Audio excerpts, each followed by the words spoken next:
السلام علیکم۔ کیس کے ناول پہ آپ سب کو ویلکم۔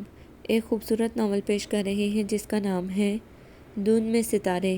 ناول کی رائٹر ہیں ربیہ منیر۔ چلیے چلتے ہیں ناول کی جانب۔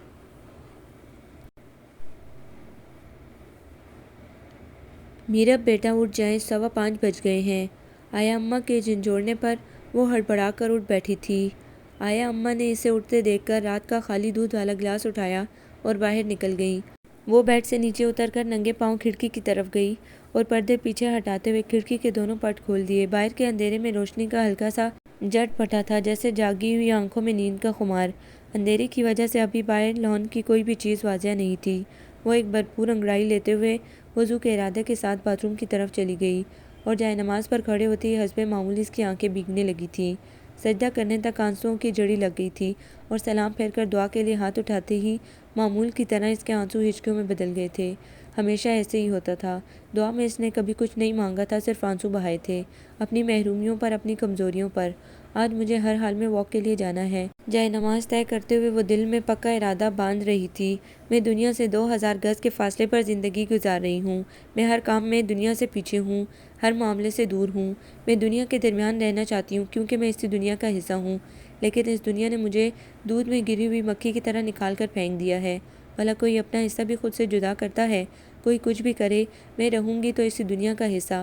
مجھے میرا حصہ نہیں بھی ملتا تو نہ ملے، لیکن مجھے حصہ دار تو سمجھا جائے۔ وہ ٹوتھ برش پر پیسٹ لگاتے ہوئے مسلسل کڑ رہی تھی۔ میں مانتی ہوں کہ میں ان جیسی نہیں ہوں۔ میں ایڑی چوٹی کا زور لگا کر بھی اس دنیا کے ساتھ نہیں چل سکتی۔ اس دنیا کے قدم میرے قدموں سے کئی گنا زیادہ لمبے ہیں، لیکن مجھے چلنا تو اسی دنیا کے ساتھ ہے۔ بھلے سے میرے قدم ایک چونٹی کے برابر ہو جائیں، مجھے پھر بھی چلنا ہے، چلتے رہنا ہے۔ ایک سلگتی ہوئی سوچ کے ساتھ اس نے منہ پر ٹھنڈے پانی کے چھینٹے مارے تھے۔ بلو ٹی شرٹ اور بلیک ٹراؤزر پہن کر جاگرز کے تسمے باندھتے ہوئے وہ مسلسل یہی بات سوچے جا رہی تھی۔ اپنا بلیک اسکارف پیچھے سے کندھوں پر پھیلا کر سامنے سے گھیرا لگاتے ہوئے وہ باہر نکل آئی۔ 5:30 بجے کا الارم مقررہ وقت پر چیخ اٹھا تھا اور پچھلے 5-6 دن سے یہی کچھ ہو رہا تھا۔ وہ رات کو سونے سے پہلے دل میں پکا ارادہ کرتے ہوئے صبح 5:30 کا الارم لگاتا اور صبح ہوتے ہی جوں ہی الارم اپنے مقررہ وقت پر بجتا وہ جھنجھلا کر اٹھتا اور الارم بند کرنے کے بعد دوبارہ اطمینان سے سو جاتا۔ دل میں یہی ارادہ ہوتا کہ کل ضرور اٹھ جاؤں گا، لیکن پچھلے 6 دنوں میں یہ ارادہ تکمیل کو نہیں پہنچا تھا۔ چل یار اٹھ جا، حوصلہ پکڑ، شاباش، یہ سستی اچھی نہیں، کبھی کبھی عقل سے بھی کام لینا چاہیے۔ مسلسل بجتے الارم پر پرسکون انداز میں بند آنکھوں کے ساتھ لیٹے لیٹے وہ دل کو سمجھا رہا تھا۔ شاباش، ہمت پکڑو، اٹھ جاؤ، بی بریو۔ وہ دل کو بہلاتے ہوئے بہت مشکل سے کمبل ہٹا کر بیڈ سے نیچے اتر آیا اور آئینے کے سامنے کھڑے ہو کر وکٹری کا نشان بناتے ہوئے مسکرایا اور سیٹی پر ایکٹیو رہو کی دھن گنگناتے ہوئے باتھ روم میں گھس گیا۔ 15 منٹ دانت برش کرنے اور 10 منٹ منہ دھونے میں لگا۔ جب وہ باہر نکلا تو 6 بج چکے تھے۔ گھڑی پر نظر پڑتے ہی وہ دانت کچکچا کر رہ گیا، جیسے سارا قصور گھڑی ہی کا ہو کہ اس نے اتنی جلدی 6 کیوں بجا دیے۔ ساری دنیا میرے حق میں ہے سوائے اس خود غرض کے، مجال ہے جو کبھی میری مرضی پر چلے۔ وہ رقیبانہ نظروں سے سامنے لگے وال کلاک کی طرف دیکھتے ہوئے کلس رہا تھا۔ 6:05 میرے خیال میں نکل جانا چاہیے۔ وہ جلدی جلدی جاگرز کسنے لگا۔ پرانے محلے میں 7 بجے جاگنگ کے لیے نکلتا تھا تو لوگ مجھے الو کا پٹھا کہتے تھے۔ اب ضروری نہیں کہ بندہ ہر جگہ الو کا پٹھا ہی کہلائے۔ 1 گھنٹہ جلدی جانے سے اگر میں انسان کا بچہ کا خطاب حاصل کر سکتا ہوں تو کیا برا ہے؟ غضنفر بٹ کہتا ہے، میں ایک ایسا گدھا ہوں جو کبھی بھی انسانیت کے دائرے میں نہیں آ سکتا۔ لیکن بٹ صاحب، میں آپ کو انسانیت کے دائرے کے اندر آلتی پالتی مار کے دکھاؤں گا۔ کہاں میرے جیسا خوبرو نوجوان میکینیکل انجینئر اور کہاں بیچارہ گدھا۔ وہ غضنفر بٹ کی تصویر کو مکہ دکھاتے ہوئے باہر نکل گیا۔ یہ کالونی عسکری کالونی کہلاتی تھی، جو آرمی نے بنوانے کے بعد سویلینز کو بیچ دی تھی۔ کالونی کے باہر چوکیدار 24 گھنٹے ڈیوٹی پر رہتا تھا۔ باہر کی کسی قسم کی ٹرانسپورٹ کو کالونی کے اندر آنے کی اجازت نہیں تھی، سوائے رہائشی لوگوں کے۔ کالونی نئی بنی تھی لیکن بہت تیزی سے گھر آباد ہو رہے تھے۔ تمام گھروں کی عمارت ایک جیسی تھی، گھروں کے باہر بنے ایک جیسے لان، حتیٰ کہ بیرونی دیوار پر پھیلی ہوئی بیل کی لمبائی چوڑائی بھی ایک جیسی تھی۔ شہر کے شور و غل اور خوف و ہراس سے بالکل علیحدہ، ایک پرسکون ماحول پیش کرتی تھی۔ یہی وجہ تھی کالونی کے تمام گھروں کے لوگ ایک دوسرے سے بخوبی واقف تھے۔ صبح اور رات کے واک کے لیے یہ کالونی آئیڈیل گردانی جاتی تھی۔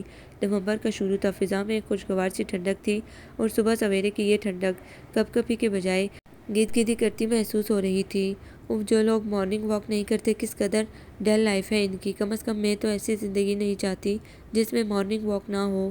لیکن یار اٹھنا محال ہے۔ کیا ہی اچھا ہو کہ بندہ نیند میں ہی واک کرے۔ بہت سستی ماری ہو تم تو لیٹے لیٹے دنیا کی سیر کرنا چاہتی ہو، لیکن ایسا نہیں ہو سکتا۔ وہ جس وقت سے گھر سے چلی تھی یہ دونوں لڑکیاں مسلسل اس کے پیچھے تھیں، لیکن وہ اس سارے ماحول سے بے نیاز ٹھنڈی ہواؤں کی شرارت پر مسکراتے ہوئے اپنے ازلی مگن انداز میں چلتی جا رہی تھی۔ پیچھے آتی ہوئی وہ دونوں لڑکیاں تیز تیز چلتے ہوئے اب اس کے برابر پہنچ گئی اور روزمرہ کے معمول کے مطابق اس کی طرف دیکھتے ہوئے ہونٹوں پر مسکراہٹ کی صورت میں مچلتا ہوا اظہار افسوس کیا تھا۔ بیچاری۔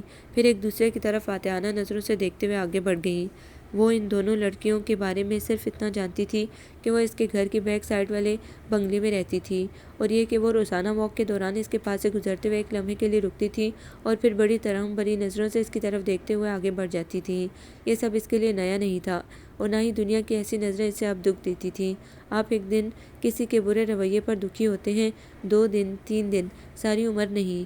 پھر ہم ان برے رویوں کے اتنے عادی ہو جاتے ہیں کہ ہمیں ان کی برائی کا احساس ہی نہیں رہتا۔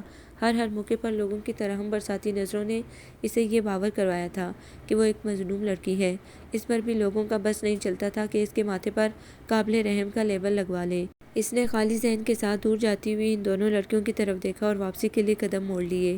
میٹرک کے بعد پچھلے 4 سال سے وہ مکمل طور پر فارغ تھی۔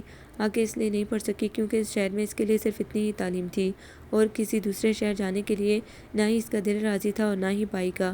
ان دونوں کا ایک دوسرے کے سوا اور تھا ہی کون؟ والدین کی وفات کے بعد وہ اپنی ذات کے اندر سمٹ کر رہ گئی تھی۔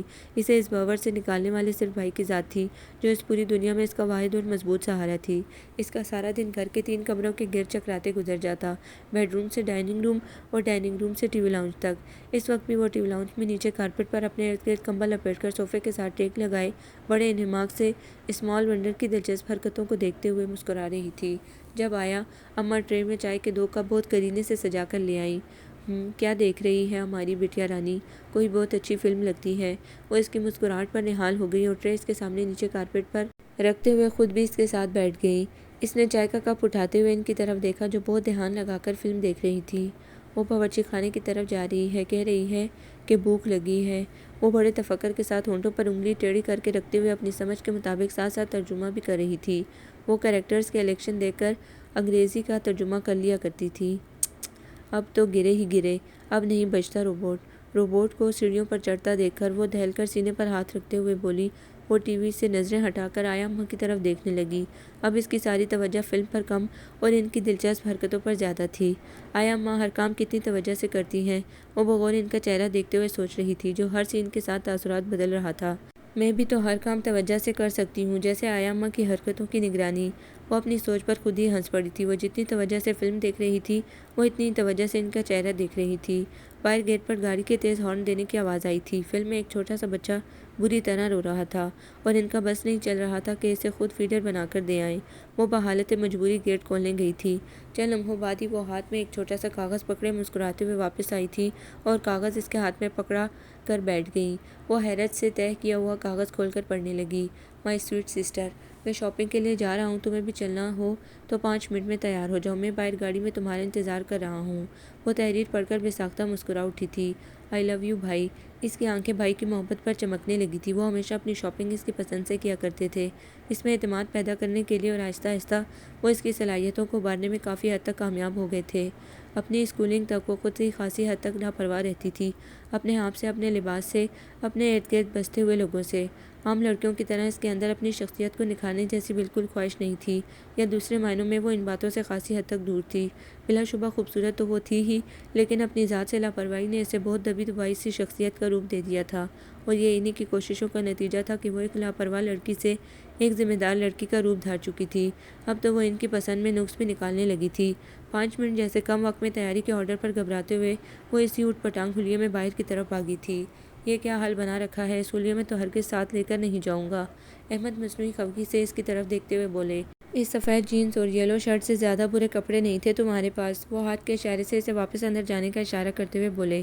وہ ان کے تیوروں سے بے نیاز گاڑی کا دروازہ کھول کر فرنٹ سیٹ پر بیٹھ گئی اور بڑی معصومیت سے انہیں بھی بیٹھنے کا اشارہ کرتے ہوئے مرر میں اپنا چہرہ دیکھنے لگی۔ وہ اس کی اس معصوم حرکت پر ہنستے ہوئے ڈرائیونگ سیٹ پر بیٹھ گئے۔ مہتاب گارمنٹ سے اس نے ان کے لیے ساری شرٹس اپنی پسند سے خریدی تھیں۔ یہ نیلی شرٹ ہرگز نہیں لوں گا میں، ادھر رکھو اسے۔ وہ اس کے ہاتھ سے شرٹ کا پیکٹ پکڑ کر جھنجھلاتے ہوئے بولے۔ اس نے بڑے آرام سے ان کے ہاتھ سے پیکٹ دوبارہ پکڑ کر تمام پیکٹس سمیت جا کر کاؤنٹر پر رکھ دیے اور پھر اسی سکون سے ان کی شرٹ کی اوپری جیب سے والیٹ نکال کر کاؤنٹر پر رکھے کمپیوٹر پر لکھی ہوئی رقم ادا کر کے باہر نکل آئی۔ پیچھے پیچھے وہ بھی تمام پیکٹس اٹھائے تن فن کرتے ہوئے باہر نکلے تھے۔ واپسی پر انہوں نے بھی اسے صوفی ٹرک شاپ سے کوکونٹ آئس کریم کھلا کے بدلہ چکا لیا تھا کہ یہ اس کی ناپسندیدہ جگہ تھی۔ میرا بیٹا، میں تو تھک گئی ہوں، کہاں بوڑھی ہڈیوں کو لیے پھر رہی ہوں۔ بندہ بھرے پیٹ چہل قدمی کرے تو اچھا بھی لگتا ہے۔ یہ کیا کہ خالی پیٹ آوارہ گردی کرنے نکل کھڑے ہوئے۔ کسی منزل کا نشان سامنے ہو کہ بھئی یہاں تک پہنچنا ہے، وہاں تک جانا ہے تو بندہ چل پڑے۔ یوں ہی بے سبب سڑکیں ناپتے پھرنا میری سمجھ میں نہیں آتا۔ آیا اماں جب چلتے چلتے بری طرح تھک گئی تو سارا غصہ اس پہ نکال دیا۔ میں تو آگے جانے والی نہیں، تمہیں جانا ہے تو میری طرف سے اجازت۔ وہ احتجاج کے طور پر سڑک کے کنارے ایک درخت کے گرد بنی اینٹوں کی کیاری پر بیٹھتے ہوئے بولی۔ کیا ہوا اماں جی، تھک گئی؟ روڈ نمبر 3 والی آنٹی ہاتھ میں تسبیح پکڑے پاس سے گزرتے ہوئے بولی۔ ہاں، لڑکیوں کی مت ماری جائے تو کیا بوڑھے بھی عقل بیچ کھائیں؟ وہ ماتھے پر ہاتھ کا چھجا بنا کر انہیں پہچانتے ہوئے بولی۔ اماں جی، مارننگ واک سے انسان سارے دن فریش رہتا ہے۔ وہ کیا ہوتی ہے؟ انہوں نے انتہائی حیران کن انداز میں پوچھا۔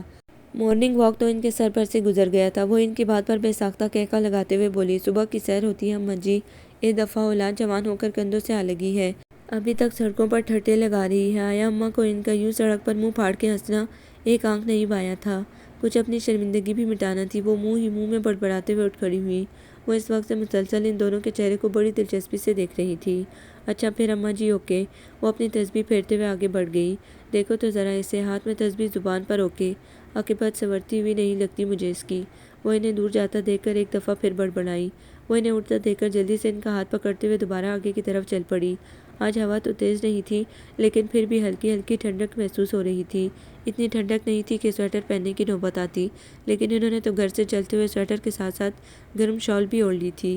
وہ تو اس وقت نکلنے کے حق میں نہیں تھی، لیکن وہ جو فجر کی نماز پڑھتے ہی ان کے کمرے میں جا کر بیٹھ گئی تھی اور اس کی کوئی بھی خواہش وہ کبھی بھی رد نہیں کرتی تھی، سو مجبوراً اس کی خوشی کی خاطر چلی آئی تھی۔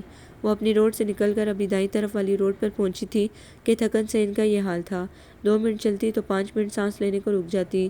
اس طرف لوگوں کی خاصی چہل پہل تھی، سب اپنے آپ میں مگن، ارد گرد سے بے نیاز تیز تیز واک کرنے میں مصروف تھے۔ کچھ ٹین ایجر لڑکے کبھی جاگنگ کے انداز میں دوڑتے اور کبھی سڑک پر ہی کلہ بازیاں کھانے لگتے۔ وہ ان کی حرکتوں کو دیکھتے ہوئے بے ساختہ مسکرا اٹھی تھی۔ کتنے خوش ہیں یہ بندروں جیسی حرکتیں کرتے ہوئے۔ انسان کو خوش ہونے کے لیے کسی بڑی خوشی کی ضرورت نہیں ہوتی۔ وہ آگے چلتے چلتے پیچھے پلٹ کر دلچسپی سے انہیں دیکھ رہی تھی۔ لو، تمہاری سہیلیاں آ رہی ہیں۔ آیا اماں نے دور سے آتی ہوئی کچھ لڑکیوں کی ٹولی کی طرف دیکھتے ہوئے اسے بھی اس طرف دیکھنے کا اشارہ کیا تھا۔ وہ سب اس کی واک فیلو تھی، جن سے روزانہ اس وقت ملاقات یقینی تھی۔ ہیلو میرب۔ قریب آتے ہی ان سب نے بہت خوش دلی سے اسے ہاتھ ملایا تھا۔ جواباً اس نے بھی ان سے مل کر بڑی گرمجوشی کا اظہار کیا تھا۔ ہیلو آنٹی، کیسی ہیں آپ؟ بڑے دنوں بعد دیکھا ہے آپ کو۔ ان میں سے ایک انتہائی اسمارٹ لڑکی نے بہت خلوص سے ان کی طرف دیکھتے ہوئے پوچھا۔ بس بٹیا کی خاطر نکل آتی ہوں، ورنہ آپ کہاں اتنا دم خم۔ وہ محبت سے اس کے سر پر پیار دیتے ہوئے گویا ہوئی۔ نکلا کریں آنٹی، آپ سے مل کر بہت اچھا لگتا ہے۔ وہ جواباً ان کی طرف دیکھتے ہوئے صرف مسکرائی تھی۔ چلتے ہیں اب، خدا حافظ میرب۔ اللہ حافظ آنٹی۔ وہ جانے لگی تو جواباً اس نے بھی بڑی خوش دلی سے ہاتھ ہلایا تھا۔ اچھی لڑکیاں ہیں، عقل شعور والی، خدا قسمت اچھی کرے۔ وہ انہیں دعائیں دیتے ہوئے مضبوطی سے اس کا ہاتھ تھام کر چل رہی تھی۔ اپنے دھیان میں چلتے ہوئے وہ جیسے ہی بائیں سڑک کا موڑ مڑی، سامنے پڑا ہوا کیلے کا چھلکا نظر ہی نہیں آیا۔ جو ہی کینوس شوز والا پاؤں چھلکے پر پڑا، وہ اوندے منہ زمین پر گری تھی۔ ان کا ہاتھ اس کے ہاتھ سے یوں اچانک نکلا تھا کہ ان کے گرنے تک وہ کچھ سمجھ ہی نہیں سکی کہ آنن فانن ہوا کیا۔ اف اللہ، ہائے لگتا ہے کوئی ہڈی ٹوٹ گئی ہے، وہ سڑک پر چلاتے ہوئے کرا رہی تھی۔ وہ تو اتنی حواس باختہ ہو گئی تھی کہ بجائے انہیں اٹھنے میں مدد دینے کے، خود بھی ان کے سامنے نیچے بیٹھ کر ان کے ہاتھ پاؤں سہلا رہی تھی۔ وہ جو ابھی حسب معمول 6 بجے جاگنگ کے لیے گیٹ سے باہر نکلا ہی تھا، دور سڑک کے موڑ پر ایک بزرگ خاتون کو پھسل کر گرتے دیکھ کر تقریباً دوڑتا ہوا ان تک پہنچا تھا۔ خیریت ہے؟ کیا ہوا؟ ان کے قریب پہنچتے ہی گھٹنوں کے بل نیچے بیٹھتے ہوئے اس نے ایک نظر ان بزرگ خاتون پر اور دوسری نظر اس سہمی ہوئی لڑکی پر ڈالتے ہوئے کہا۔ اس لڑکی نے بڑی بے بسی سے اس کی طرف دیکھا تھا۔ آنٹی بس تھوڑی سی ہمت کریں، وہ انہیں اپنے مضبوط بازوں کا سہارا دے کر اٹھاتے ہوئے بولا۔ بیٹا، پتہ نہیں کیسے گری ہوں، کچھ پتہ نہیں چل سکا، ابھی تو موڑ مڑی ہی تھی کہ گڑاپ سے نیچے جا پڑی۔ وہ اس کے سہارے آہستہ آہستہ اٹھتے ہوئے بولی۔ اوف، یہاں ریڑھ کی ہڈی میں تو بہت درد ہو رہا ہے، وہ کمر پر ہاتھ رکھتے ہوئے بے ساختہ کراہی تھی۔ یہاں تو پانی وانی بھی نہیں کہ پھسلنے کا اندیشہ ہوتا۔ وہ ان کو اٹھاتے ہوئے فکر مندی سے ادھر ادھر نظر گھماتے ہوئے وہ چیز تلاش کرنے لگا کہ ان کے مکمل طور پر اٹھتے ہی اس کی نظر ان کے نیچے دبے ہوئے کیلے کے چھلکے پر پڑی تھی۔ او گاڈ، یہ ہے فساد کی جڑ۔ اس نے چھلکا اٹھاتے ہوئے ان کے سامنے کیا۔ اس کے ہاتھ میں لہراتا ہوا چھلکا دیکھ کر میرب نے زور سے سر پر ہاتھ مارا تھا۔ چھلکے کو دیکھتے ہوئے اس شدید ٹینشن میں بھی اس کے چہرے پر مسکراہٹ دوڑ گئی تھی۔ لاؤ دکھاؤ تو، تازہ تازہ چھلکا لگتا ہے، بھلا بتاؤ سویرے سویرے کیلا کھانے کی کیا تک بنتی ہے؟ وہ تو چھلکے کو دیکھتے ہی تاؤ کھا اٹھی تھی۔ اگر کھانا ہی تھا تو چھلکا بیچ سڑک پر پھینکنے کی کیا ضرورت تھی؟ وہ آہستہ آہستہ پاؤں پر زور ڈالتے ہوئے بولی۔ اگر پھینکا ہی تھا تو کیا یہ ضروری تھا کہ اس پر سے آپ ہی پھسلتی؟ وہ ان کے غصے کو مزید ہوا دے رہا تھا۔ تو اور کیا، پھینکنے والا بھی تو پھسل سکتا تھا کہ نہیں؟ وہ باقاعدہ اس کی ہاں میں ہاں ملا رہی تھی۔ انہوں نے ایک ہاتھ سے اسے اور دوسرے سے میرب کو تھام رکھا تھا۔ یوں تو آپ سے چلنا بہت مشکل ہوگا آنٹی، میں گاڑی لے آتا ہوں۔ ارے نہیں بیٹا، بس یہیں 2 سڑک چھوڑ کر ہی تو گھر ہے، میں چل لوں گی۔ وہ اسے پلٹتے دیکھ کر روکتے ہوئے بولی۔ یوں بھی وہ اپنی وجہ سے کسی کو تکلیف دینے کے حق میں نہیں تھی۔ آپ سے تو 2 قدم اٹھانا مشکل ہوگا آنٹی، اتنی دور تک کیسے چل سکیں گی آپ؟ یہ اسی روڈ پر دائیں طرف والا آخری گھر ہمارا ہے، مجھے 5 منٹ سے زیادہ نہیں لگیں گے۔ وہ انہیں وہیں رکنے کا اشارہ کرتے ہوئے لمبے لمبے ڈگ بھرتا واپس پلٹا تھا اور پھر واقعی اگلے 5 منٹ میں وہ گاڑی ان کے قریب لا چکا تھا۔ اماں کو بٹھانے کے بعد وہ بھی ان کے ساتھ پچھلی سیٹ پر بیٹھ گئی تھی۔ اسی کالونی میں تو گھر تھا، اگلے 2-3 منٹ میں وہ گھر کے سامنے تھے۔ جیتے رہو بیٹا، خدا کامیاب کرے، اماں بابا کی آنکھوں کی ٹھنڈک بنے رہو، اللہ عمر دراز کرے۔ وہ اس کے سر پر ہاتھ پھیرتے ہوئے ڈھیروں دعائیں دیتی نیچے اتری۔ اس نے بھی بہت تشکر بھری نظروں سے اس کی طرف دیکھا تھا۔ میرب بیٹا، بیل دو، وہ اس کی طرف پلٹتے ہوئے بولی۔ اچھا خدا حافظ آنٹی، میں چلتا ہوں اب، انشاءاللہ پھر ملاقات ہوگی۔ وہ پلٹتے ہوئے ایک بار پھر ان کے سامنے جھکا تھا۔ انشاءاللہ کیوں نہیں۔ ان دونوں کے اندر جانے کے بعد وہ بھی گاڑی سٹارٹ کرنے لگا۔ خاتون تو بہت ہمدرد اور محبت کرنے والی تھی، لیکن بیٹی اس قدر ہل مینڈ، ذرا سا شکریہ کہہ دینے سے زبان گھس جاتی ہے کیا؟ وہ گاڑی واپس موڑتے ہوئے دونوں کا نہایت انصاف سے تجزیہ کر رہا تھا۔ تمہیں کس قسم کی لڑکیاں پسند ہیں؟ اس نے کھڑکی کے باہر دیکھتے ہوئے پلٹے بغیر پوچھا۔ ہر قسم کی، پیچھے سے نہایت سنجیدگی سے جواب آیا تھا۔ مثلاً چھوٹی موٹی، لمبی پتلی، گوری کالی، کم گو، منہ پھٹ، برقعے والی، جینز والی اور… بس کرو، میں نے صرف ایک لڑکی کے بارے میں پوچھا تھا، تم نے نسلیں گنوانی شروع کر دی ہیں۔ اس نے ہاتھ اٹھاتے ہوئے اس کی فر چلتی ہوئی زبان کو روکتے ہوئے کہا۔ تمہاری ذہنیت چیک کرنے کے لیے۔ وہ شرارت سے اس کی طرف دیکھتے ہوئے بولا۔ کر لی؟ وہ ابھی تک منہ پھلائے بیٹھا تھا۔ ہاں، نتیجہ 0، کیونکہ جسے ہر قسم کی لڑکی پسند ہو وہ کوارا ہی مرتا ہے۔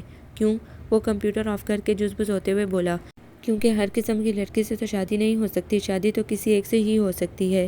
وہ اپنی کرسی پر جھولتے ہوئے بولا۔ تو غضنفر بھٹ صاحب، کسی ایک لڑکی میں بھی تو یہ ساری صفات ہو سکتی ہیں۔ وہ کرسی سے ٹیک لگائے دونوں ٹانگیں ٹیبل پر دھرے پیروں کے درمیان سے اسے دیکھتے ہوئے بولا۔ کسی ایک لڑکی میں یہ 1000 خصوصیات نہیں ہو سکتی کہ وہ گوری ہونے کے ساتھ ساتھ کالی بھی ہو، لمبی بھی ہو تو چھوٹی بھی ضرور ہو، بولتی کم ہو لیکن منہ پھٹ بھی ہو، اور برقعے کے نیچے جینز پہننا بھی شرط ہے۔ مجھے نہیں لگتا کہ اس زندگی میں تمہاری شادی ہو پائے گی۔ ہاں البتہ اگر دنیا میں تم نے کچھ نیک اعمال کیے ہیں تو اس کے بدلے میں اللہ میاں تمہیں ضرور جنت میں ایسی حور عنایت فرمائیں گے۔ وہ گویا اسے تسلی دے رہا تھا۔ ہاں، حوریں ذرا تسلی سے ہی ملا کرتی ہیں۔ وہ دونوں بازو گردن کے پیچھے رکھتے ہوئے بولا۔ یہ سب شادی سے جان چھڑانے کے طریقے ہیں، سیدھی طرح لائن پر آ جاؤ۔ آنٹی کا پارا اب آسمان کو چھو رہا ہے، ایسا نہ ہو کہ وہ ضبط کا دامن چھوڑ کر کسی بھی برقعے والی کو پکڑ کر تمہارے سر پر صحرا سجا دیں۔ ویسے بھی گھر بدلنے پر وہ تم سے سخت ناراض ہے، ضرورت کیا تھی اچھا بھلا گھر بیچ کر وہاں گھر خریدنے کی؟ چینج، میری جان تبدیلی۔ وہ کندھے اچکاتے ہوئے کرسی سے اٹھ کھڑا ہوا۔ زندگی میں بھی تبدیلی لاؤ داؤد شیخ پوری صاحب۔ وہ اٹھ کر عین اس کے سامنے کھڑے ہوتے ہوئے بولا۔ یار کیا ہے، آپ پیچھے ہی پڑ جاؤ گے؟ وہ جھنجھلاتے ہوئے دوبارہ کرسی پر بیٹھ گیا۔ جب تک تمہارے پیچھے نہ پڑا جائے تم کوئی بھی کام پورا نہیں کرتے۔ اس شہر کے سب سے سست انسان شاید تم ہی ہوگے۔ وہ اس پر بری طرح بگڑ رہا تھا۔ شاید کیوں؟ یقیناً۔ وہ اس کا غصہ ٹھنڈا کرنے کے لیے ہنستے ہوئے بولا۔ یار اتنا سنجیدہ تو اپنی شادی کے مسئلے پر بھی نہیں ہوا تھا۔ اس کی بات پر اس نے گھور کر اسے دیکھا۔ اچھا وعدہ، میں کم از کم اس معاملے میں سستی نہیں کروں گا۔ وہ اس کے گھورنے پر ڈرنے کی ایکٹنگ کرتے ہوئے بولا۔ مزید سستی کی گنجائش بھی نہیں ہے، ماشاءاللہ کتنے سال کے ہو گئے ہیں آپ اس برس؟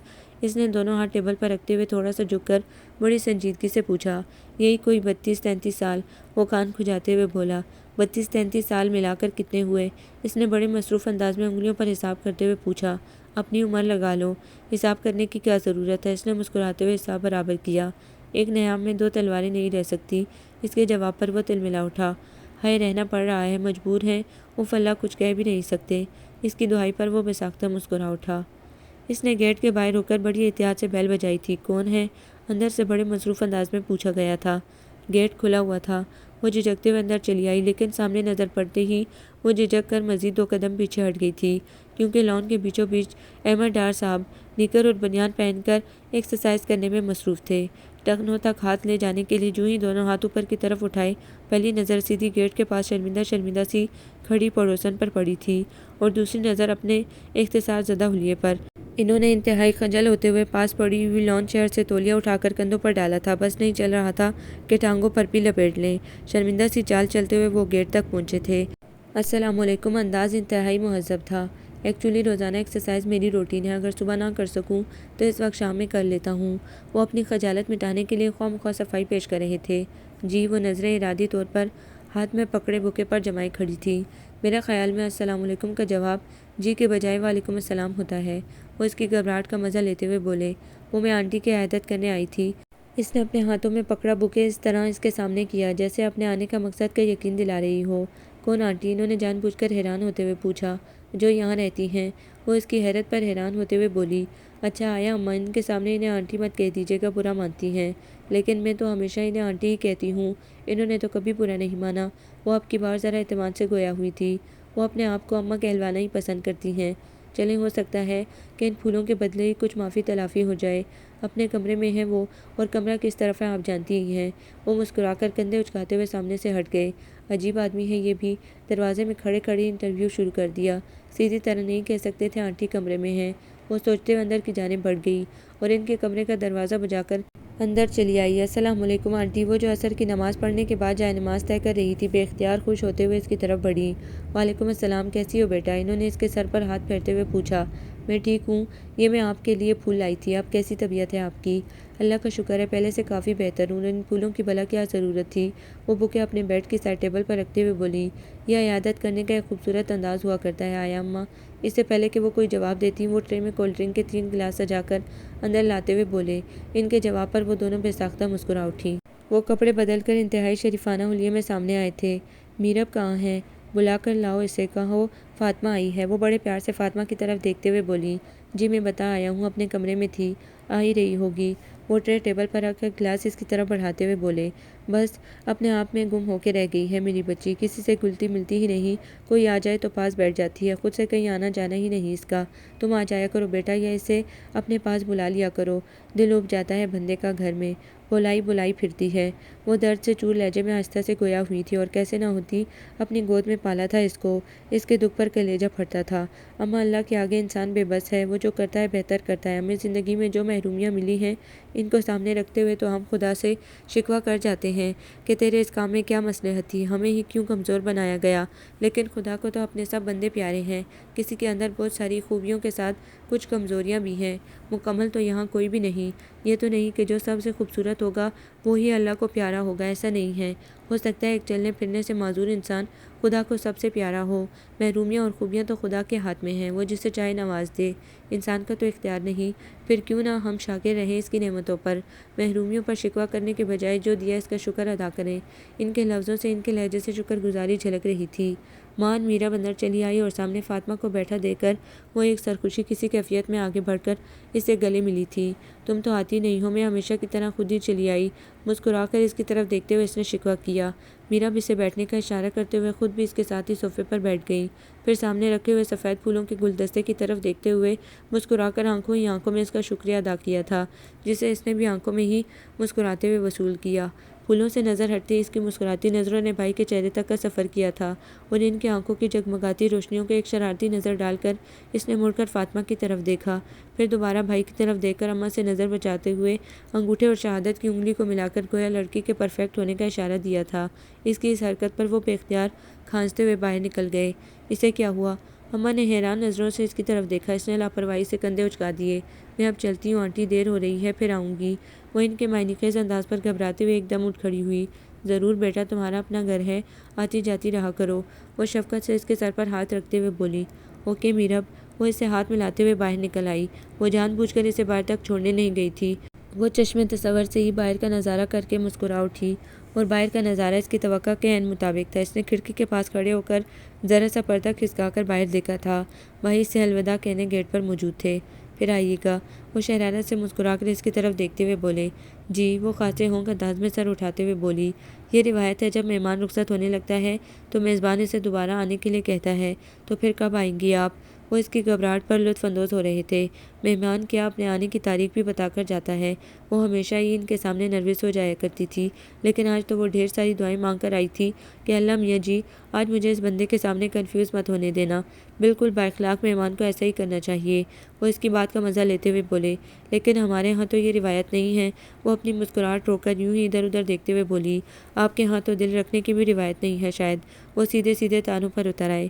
یہ کچھ زیادہ صحت مندانہ روایت نہیں ہے۔ وہ بے ساختہ مسکراہٹ روکتے ہوئے بولی۔ تو پھر صحت مندانہ روایت کیا ہوتی ہے؟ وہ بگڑتے ہوئے بولے۔ آپ کو نہیں پتہ؟ وہ حیرت سے سر اٹھاتے ہوئے بولی۔ نہیں، کمال ہے، یہ مجھے بھی نہیں پتہ۔ وہ رخ موڑ کر ہنستے ہوئے بولی اور پھر پلٹے بغیر گیٹ کراس کر گئی، اور اس کی چالاکی پر انہوں نے ایک زوردار مکہ گیٹ پہ مارا تھا۔ وہ آج بہت دنوں بعد چہل قدمی کے لیے نکلی تھی۔ گھر سے نکلنے سے پہلے اس نے کتنا اصرار کیا تھا آیا اماں سے ساتھ چلنے کے لیے، لیکن وہ نہیں مانی کہ پچھلا واقعہ وہ ابھی بھولی نہیں تھی۔ یوں بھی آج موسم سرد ہو رہا تھا اور اسے بھی جانے سے منع کر رہی تھی، لیکن اس خوبصورت موسم میں تو وہ ایک لمحہ بھی گھر میں ٹکنے کو تیار نہیں تھی۔ اماں کو تسلی دے کر وہ باہر نکل آئی۔ باہر کا موسم تو جیسے جنت کا نمونہ پیش کر رہا تھا۔ سارا آسمان بادلوں سے ڈھکا ہوا تھا۔ کالی کالی بدلیاں جیسے اپنی خوبصورتی پر نازا ایک دوسرے سے آنکھ مچولی کھیل رہی تھیں۔ ایک چپتی تو دوسرے نکل آتی۔ گھروں کے باہر ایک قطار سے لگی ہوئی عشق پیچاں کی بیل اپنی گود میں کھلے پھولوں کو پتوں کی تال پر لوری سناتی محسوس ہو رہی تھی۔ سرد و شفاف ہوائیں جسم سے ٹکرا کر وجود میں ایک سرد لہر سی اتارتی محسوس ہو رہی تھی۔ ہوا اس کے بالوں سے شرارت کرتے ہوئے گزرتی تو وہ ہنستے ہوئے ایک جھرجھری لے کر رک جاتی۔ اوف، آیا اماں نے کتنا صحیح کہا تھا، سردی تو واقعی بہت ہے، مجھے کم از کم سویٹر تو ضرور پہن کر آنا چاہیے تھا۔ وہ دوپٹہ اپنے گرد پھیلاتے ہوئے سوچ رہی تھی۔ فاطمہ بھی تو آج نہیں آئی، وہ آ جاتی تو زیادہ مزہ آتا۔ اچھی لڑکی ہے وہ، اور سب سے بڑھ کر بھائی اسے بہت پسند کرتے ہیں۔ شاید وہ بھی بھائی میں انٹرسٹڈ ہے، لیکن اصل مسئلہ تو یہ ہے کہ آیا اماں کو کیسے بتایا جائے کہ وہ ان دونوں کی شادی کروا دیں۔ شادی ہو گئی نا تو وہ تیر کی طرح سیدھا کر دے گی بھائی کو۔ یہ جو سارا سارا دن گھر سے باہر رہتے ہیں نا، باہر کا راستہ بھول جائیں گے۔ وہ اپنی سوچ پر خود ہی مسکرائی تھی۔ اپنے دھیان میں روڈ کا ٹرن لیتے ہوئے وہ یہی ایک بات سوچ رہی تھی۔ وہ بھی اپنی جاگنگ کرتے ہوئے اس درمیانی روڈ پر آیا تھا کہ دور سے اسے دیکھ کر پہچانتے ہوئے قریب چلا آیا۔ السلام علیکم۔ اس کی آنکھوں میں شناسائی کی چمک واضح تھی اور انداز انتہائی مہذب۔ اس نے بھی اسے پہچانتے ہوئے محض مسکرانے پر اکتفا کیا تھا۔ عجیب لڑکی ہے، میں سلام کر رہا ہوں مسکرا رہی ہے۔ وہ اس کے انداز پر خاصا جزبز ہوا۔ آنٹی نہیں آئی آج آپ کے ساتھ؟ اب کیسی طبیعت ہے ان کی؟ قدرتی طور پر اسے اب ان کی فکر لاحق ہوئی تھی۔ اب یہ ضرور آیا اماں کے بارے میں پوچھے گا، وہ من ہی من میں سوچتے ہوئے مسکرائی۔ کھلے بالوں کے ساتھ وہ اس خوبصورت موسم کا ایک دلکش حصہ معلوم ہو رہی تھی۔ اس نے بہت دلچسپی سے اس خاموش لیکن پل پل مسکراتی ہوئی لڑکی کو دیکھا تھا۔ میرا نام داؤد ہے، ہم لوگ کچھ ہی روز پہلے یہاں شفٹ ہوئے ہیں۔ یہاں زیادہ لوگوں سے ابھی جان پہچان نہیں ہے۔ آپ کو اس دن دیکھا تھا تو پہچان لیا۔ اس کی مسلسل خاموشی سے عجب قابل رحم سی حالت ہو رہی تھی اس کی۔ اب یہ ضرور میرا نام پوچھے گا۔ وہ اس کی حالت کا مزہ لیتے ہوئے ہلکا سا مسکرائی تھی۔ آپ کا نام غالباً میرب ہے، اس دن آنٹی آپ کو اسی نام سے پکار رہی تھی۔ وہ اسے بولنے پر اکسا رہا تھا کہ اچانک پانی کی ایک ننھی سی بوند اس کی مانگ میں آ کر ٹھہر گئی تھی۔ وہ بے اختیار آسمان کی طرف دیکھنے لگی جہاں بادل برسنے کو تیار تھے۔ لگتا ہے بادل مستی پر اتر آئے ہیں۔ وہ آسمان کی طرف دیکھ کر مسکرایا۔ میرے خیال میں چلنا چاہیے، بادل برس گئے تو ٹھنڈ کافی بڑھ جائے گی۔ اللہ حافظ۔ وہ اپنے ٹراؤزر کی جیبوں میں ہاتھ ڈال کر پلٹ گیا۔ بیچارہ خود ہی سے باتیں کر رہا تھا۔ وہ اس کی پشت کو دیکھ کر مسکراتے ہوئے سوچ رہی تھی۔ حفیظ ٹریڈر سے کچھ کتابیں لینے کے بعد آیا اماں نے انہیں سیدھا یوٹیلیٹی اسٹور چلنے کے لیے کہا تھا۔ 1.5 گھنٹہ لگا دیا یہ 4 کتابیں خریدنے میں۔ اتنے میں تو بندہ آدھا شہر خرید کے گھر جا پہنچے۔ کہا بھی تھا کہ پہلے اسٹور چلتے ہیں، پر نہیں، اب رات پڑ گئی تو چلے ہیں خریداری کرنے۔ مجھے ذرا تسلی سے چیزیں خریدنا ہوتی ہیں، اندھیرا پھیل جائے تو بے چینی ہونے لگتی ہے گھر جانے کی۔ آتے جاتے لوگ بھی کیا کہیں گے، بڑھیا کو دیکھو آدھی رات کو شاپنگ کرنے نکلی ہے۔ آیا اماں اس وقت اسٹور جاتے ہوئے سخت برا مان رہی تھی۔ 10:15 پر آدھی رات نہیں ہوتی اماں جی، اور بس کس کی مجال ہے کہ آپ کو بڑھیا کہیں۔ وہ گاڑی ڈرائیو کرتے ہوئے ان کا غصہ ٹھنڈا کرنے کے لیے مسکراتے ہوئے بولے۔ لو، مجال کی کیا بات، بوڑھے کو تو کوئی بوڑھا ہی کہے گا، اور پھر اپنے جوان بچوں کے ہوتے ہوئے مجھے جوان کہلانے کا ارمان نہیں، تم مجھے بوڑھا ہی رہنے دو، اللہ تم دونوں کو سلامت رکھے۔ وہ ان کے اونچے پورے وجود کو دیکھتے ہوئے بولی۔ لیجیے جناب، آپ کی منزل تو آ گئی۔ وہ صابر کمال روڈ پر واقع یوٹیلیٹی اسٹور کے سامنے گاڑی روکتے ہوئے بولے۔ لو، ایک ان کا ہی نہیں، سارے شہر کا ہی دماغ خراب ہے۔ وہ اسٹور کے باہر ایک لائن سے کھڑی گاڑیوں کا رش دیکھ کر بڑبڑاتے ہوئے نیچے اتری۔ ان کے اس انداز پر دونوں بہن بھائی کے چہرے پر ایک جاندار مسکراہٹ دوڑ گئی تھی۔ یہ کینٹ ایریا تھا، اس لیے یہاں آرمیز کی بدولت ڈسپلن غضب کا تھا۔ وہ ساتھ ساتھ چلتی میرب کا بازو یوں زور سے پکڑے ہوئے تھی جیسے اس کے کھو جانے کا خدشہ ہو۔ اللہ میاں جی، آخر آیا اماں مجھے کب تک بچہ سمجھتی رہیں گی؟ اس نے مدد طلب نظروں سے بھائی کی طرف دیکھا تھا۔ انہیں بے بسی سے کندھے اچکاتے دیکھ کر وہ ناراضی کے طور پر منہ پھلاتے ہوئے دوسری طرف دیکھنے لگی۔ میں دوسری طرف جا رہا ہوں اماں، آپ اتنے میں اپنی مطلوبہ چیزیں خرید لیں۔ لسٹ تو لائی ہے نا ساتھ؟ انہوں نے آگے بڑھ کر پھر پیچھے پلٹتے ہوئے پوچھا۔ وہ میرب نے بنا لی تھی خود ہی، تم جاؤ، کوئی پریشانی نہیں۔ وہ لسٹ کھول کر آگے کی طرف بڑھ گئی۔ اب جو چیز اماں لینے لگتی میرب کو پسند نہ آتی، جو میرب لینے لگتی اسے اماں رد کر دیتی۔ لسٹ لانے کے باوجود بھی فیصلہ نہیں ہو پا رہا تھا کیونکہ لسٹ میرب کی پسند سے بنی تھی۔ وہ جو بڑے مگن انداز میں اپنے جوتوں کی شاپنگ کر کے باہر نکلا تھا، نظر بالکل سامنے جیلی اور کسٹرڈ کے ریک کے پاس کھڑی ان دونوں پر پڑی۔ سامنے کا منظر انتہائی دلچسپ تھا۔ میرب نوڈلز کا پیکٹ ٹرالی میں رکھنا چاہ رہی تھی جب آیا اماں راضی نہیں تھی۔ جو ہی وہ پیکٹ اندر رکھتی وہ باہر نکال دیتی۔ یہ موئے سانپ کے بچے، میں نہیں لے رہی، نکالو انہیں باہر۔ پیکٹ دوبارہ ٹرالی سے باہر تھا۔ وہ اس منظر کا مزہ لیتے ہوئے خوشگواریت کے احساس کے زیر اثر ان تک چلا آیا۔ السلام علیکم۔ ان کے قریب پہنچتے ہی اس نے سلام کیا۔ وعلیکم السلام۔ وہ ایک پھل اسے پہچان نہیں پائی، لیکن سلام کا جواب بہرحال ضرور دیا تھا، جبکہ میرب کی آنکھوں میں شناسائی کی چمک واضح تھی۔ ارے بیٹا، تم وہی ہو نا جس دن میں گری گھر چھوڑنے آئے تھے تم؟ لو دیکھو، پہچان ہی نہیں پائی۔ کیسے ہو بیٹا؟ انہیں جیسے اچانک یاد آیا تھا۔ وہ ماتھے پر ہاتھ مار کر اپنی یادداشت کا ماتم کرتے ہوئے بولی۔ جی آنٹی، میں ٹھیک ہوں، آپ کی طبیعت کیسی ہے اب؟ انہیں باتوں میں مصروف دیکھ کر میرب نے چپکے سے نوڈلز کا پیکٹ ٹرالی میں رکھ دیا، لیکن وہ جو بظاہر ان سے باتوں میں مصروف تھا، کنکھیوں سے اس کی اس بچکانہ حرکت کو دیکھ چکا تھا۔ ایک دم کھانستے ہوئے خاموش ہو گیا۔ ہیں، کہیں اس نے دیکھ تو نہیں لیا؟ وہ اس کے بے وجہ کھانسنے پر گھبراتے ہوئے وہ اس سے تنبیہی انداز میں گھورنے لگی۔ وہ اس کی اس اپنائیت بھری ادا پر جی بھر کے محظوظ ہوا تھا۔ کیا ہوا بیٹا؟ طبیعت تو ٹھیک ہے تمہاری؟ آیا اماں اس کے یوں کھانسنے پر پریشان ہوتے ہوئے اس کا کندھا تھپکنے لگی۔ کچھ نہیں، بس یوں ہی موسم سرد ہو رہا ہے نا، کل سے بخار ہے، پھر کھانسی بھی ساتھ ہی چلی آتی ہے۔ وہ اپنی بیوہ کی کھانسی کا نہایت تفصیلی بہانہ سنا رہا تھا۔ خاصا چالاک لگتا ہے، مطمئن کر دیا آیا اماں کو۔ وہ سوچتے ہوئے بلا ارادہ اسے دیکھے گئی۔ ہلکی نیلی جینس میں اس کا اونچا قد بہت نمایاں ہو رہا تھا۔ سفید شرٹ کی جیب میں گولڈ لیف کا پیکٹ اور سلور پین کا کور بہت واضح طور پر نمایاں تھے۔ ہیئر اسٹائل انتہائی سادہ، جبکہ باری مونچھوں کی یقیناً زیتون کے تیل سے پرورش ہو رہی تھی کہ اوپر والا ہونٹ بالکل نظر ہی نہیں آتا تھا۔ بظاہر آیا اماں سے باتیں کرتے ہوئے وہ اپنے چہرے پر مسلسل اس کی نظریں محسوس کر رہا تھا۔ بولتی نہیں لیکن دیکھتی بہت ہے۔ وہ دل ہی دل میں اس کے دیکھنے پر لطف لے رہا تھا۔ اماں یہ بھی رکھ لیں، میں ذرا۔ وہ کوکنگ آئل کا ڈبہ اٹھاتے ہوئے اس کی طرف آئے تھے، لیکن ان کے ساتھ ایک اجنبی کو دیکھ کر بات ادھوری رہ گئی تھی۔ یہ داؤد ہے بیٹا، جس دن سویرے میں سڑک پر گری تھی نا، تو یہی مجھے اپنی گاڑی پر چھوڑ کر گیا تھا۔ بڑا سعادت مند بچہ ہے ماشاءاللہ۔ وہ بڑے سلیقے سے اس کا تعارف کروا رہی تھی اور وہ اس تفصیل پر خواہ مخواہ شرمندہ ہوا جا رہا تھا۔ آپ کا بہت بہت شکریہ۔ وہ اس سے ہاتھ ملاتے ہوئے بڑی بشاشت سے مسکرائے تھے۔ آئی ایم احمد ڈار، میرا نام تو آپ جان ہی چکے ہیں، داؤد شیخ، آپ کے ایریا میں نیا ہوں۔ اس نے بڑی دلچسپی سے اس نوجوان کو دیکھا تھا جس کی شکل اس لڑکی سے انتہائی حد تک مشابہت رکھتی تھی۔ میرب تو جانتی ہے ساری کالونی کو، سویرے سویرے واک کے لیے جو نکلتی ہے، آپ کو بھی یقیناً جانتی ہوگی کیونکہ اس دن اماں کے ساتھ یہی تھی۔ یہ میری بہن ہے۔ انہوں نے بڑی محبت سے اس کے کندھوں پر اپنا بازو پھیلاتے ہوئے اس کا تعارف کروایا تھا۔ بہت مشابہت ہے آپ دونوں میں دیکھتے ہی پہچان گیا تھا۔ ان کے تعارف کروانے پر اس کی کنفیوژن بھی دور ہو گئی تھی۔ ایسے ہی ہوتا ہے، ہماری ایک رشتے کی خالہ تو یہاں تک کہتی ہیں کہ اگر میری مونچھیں نہ ہوتی تو میں بالکل میرب ہی نظر آتا۔ اچھا، تو یہ مونچھیں پہچان کروانے کے لیے رکھی گئی ہیں؟ اس کی بات پر دونوں کا کہکہ جاندار تھا۔ ان کے کہکہ لگانے پر میرب کے ہونٹوں پر بھی ہنسی کھیل گئی تھی۔ آپ لوگوں نے کر لی ہے اپنی شاپنگ؟ وہ آیا اماں کی طرف متوجہ ہوتے ہوئے بولے۔ ابھی کہاں، یہ میرب کو کچھ پسند ہی نہیں آتا۔ اچھا اب اجازت، انشاءاللہ پھر ملیں گے۔ وہ ان کی شاپنگ کے خیال سے اجازت طلب کرتے ہوئے بولا۔ ضرور انشاءاللہ، اوکے، خدا حافظ۔ وہ ایک اچرتی سی نظر اس گمسم لڑکی پر ڈالتے ہوئے اسٹور سے باہر نکل آیا۔ ایک اضطراب، ایک خوشگوار سی بے چینی تھی جسے وہ کوئی نام ہی نہیں دے پا رہا تھا۔ وہ دونوں مایوسی کے عالم میں انتہائی ہونک شکلیں بنائے کھڑی تھیں۔ پچھلے آدھے گھنٹے سے وہ دونوں ہر 2 منٹ بعد اس اڑیل ٹٹو جیسی گاڑی کو لات مار کے اپنا غصہ اتار رہی تھی۔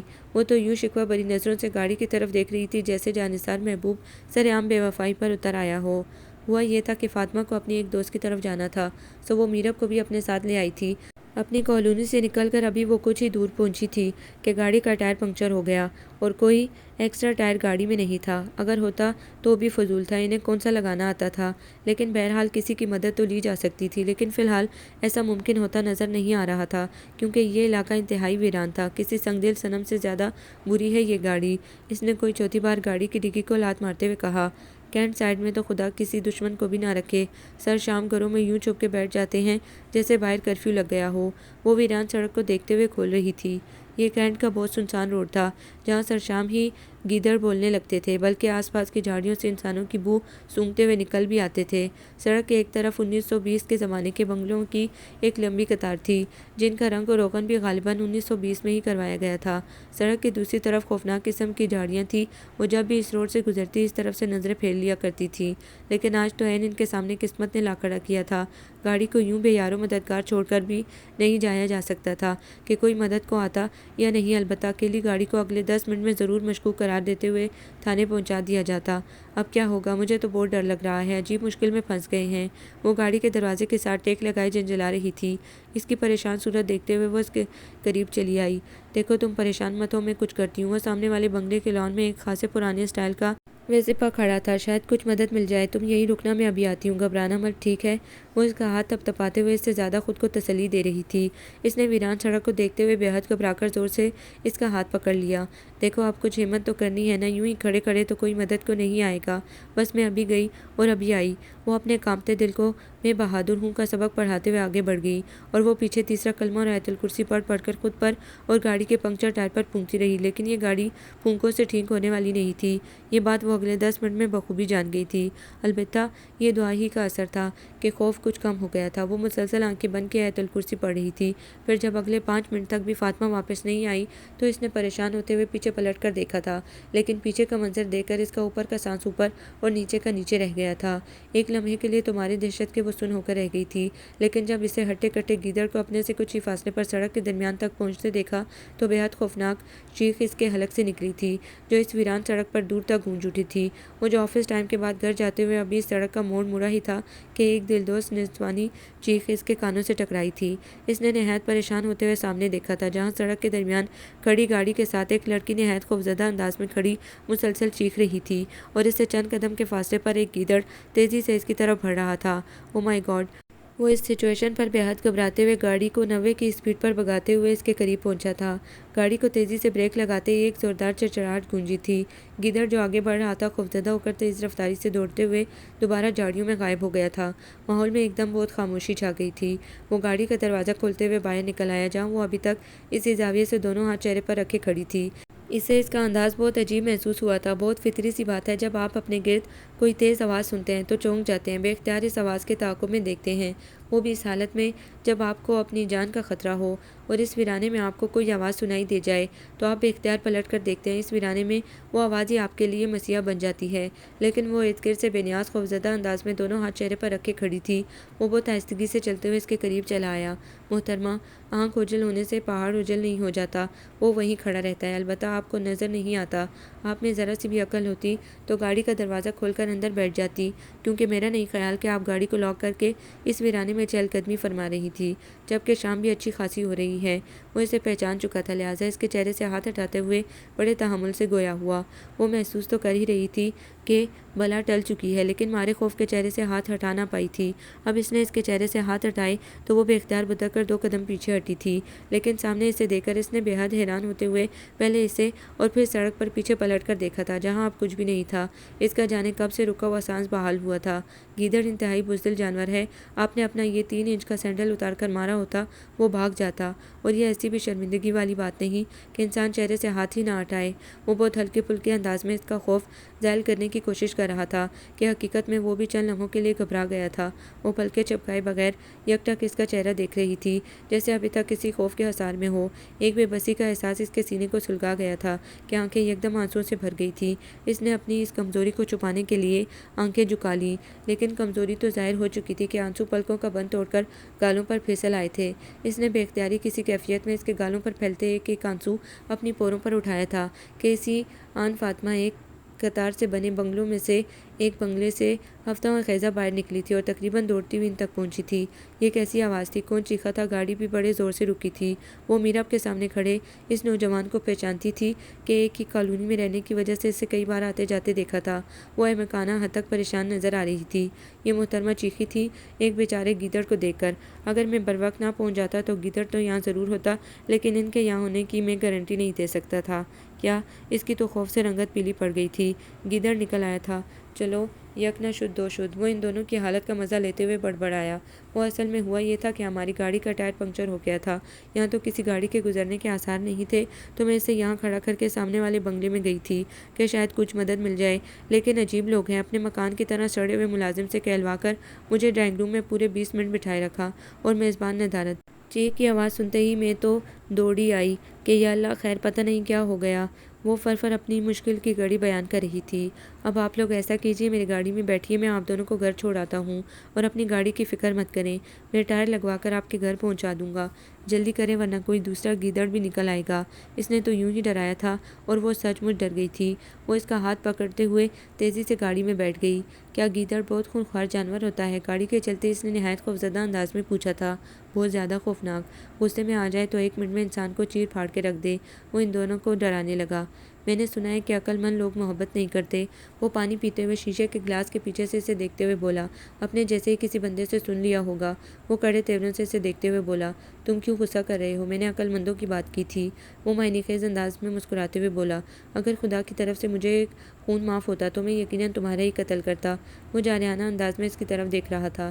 میں انتہائی حد تک سنجیدہ ہوں اور تمہیں اٹکیلیاں سوچ رہی ہیں، تو کیا تمہیں سچ مچ اس سے محبت ہو گئی ہے؟ وہ اسے مستقل سنجیدہ دیکھ کر کاؤنٹر سے اتر کر ٹیبل پر اس کے پاس جا کے کھڑا ہو گیا، جہاں وہ کسی سگڑ خاتون کی طرح نفاست سے ٹماٹر اور ادرک کاٹ رہا تھا کہ کھانے بنانے کی تیاری بھی ساتھ ساتھ تھی۔